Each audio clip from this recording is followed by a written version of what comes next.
يا صباح الجمال يا مساء الجمال من شيماء جمال. عاملين ايه؟ في ترند نازل دلوقتي اسمه ترند الكركم. ايه الحكايه؟ هو اي حاجه دلوقتي تبقى ترند نقوم نجربها ونضحك عليها؟ هو هل يعقل هذا؟ الكركم بقى ترند، وفي ناس تشربه وتقول ييه ده طعمه وحش قوي. طيب، هو هل الكركم معمول عشان نضحك؟ اكيد يعني ده مش معمول عشان تتسلى بيه ولا عشان تضحك عليه، ده معمول عشان يفيدك. هقول لكم على سر خطير، الكركم مش بهار والسلام. الكركم ده حاجة كده سحرية، يعني بهار كده سحري من عند ربنا. بيشيل السموم، بيقوي المناعة، بيخلي جسمك يقولك شكرا يا معلم. يعني بدل ما تضحك عليه خليه صاحبك وصاحب جسمك. حطه في اكلك، حطه في شوربه، حطه في لبن، حطه في بيضه مسلوق. يعني الكركم ما بيزعلش من اي اكله واي حاجه بترضيه، لكن جبار لجسمنا ومفيد جدا في حياتنا. طيب جربوا الكركم يا جماعه، وعايزه اقول لكم ان هو صحي ومفيد.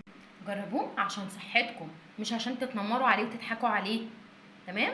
وانا اول واحده جربته، عملته بالمكرونه وكان طعمه خرافه جدا. جربوه قولوا لي طعمه عامل ازاي.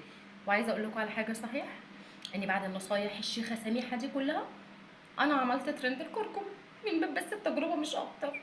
يلا سلام، تعالوا شوفوه. يا جماعه احنا دلوقتي هنعمل ترند الكركم زي ما انتم شايفين كده. شفتوا؟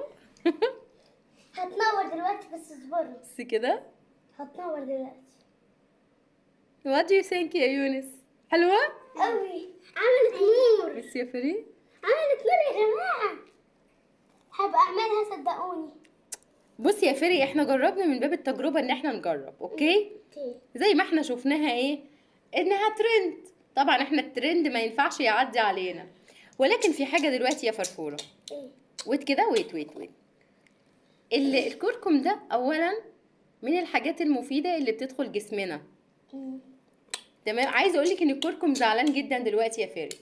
بيقول بدل ما تعملوني ترند وتلعبوا بيا وتنوروا بيا وتحطوا الكشاف تحتيا، طيب ما تخلوني تاكلوني في الاكل، تحطوني. انتوا تعرفوا ان انا برفع نبضات القلب، وان انا مفيد جدا ليكوا ومفيد جدا للاطفال وللكبار.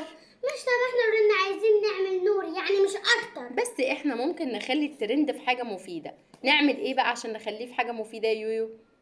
نعمل ايه يا فري؟ تيجي نحطه في الاكل فعلا، صح؟ عشان يظبط جسمنا. واحنا برضه لو محتاجين نور برضه مش هنخسر حاجة. بس شكلها حلوة قوي يا فري.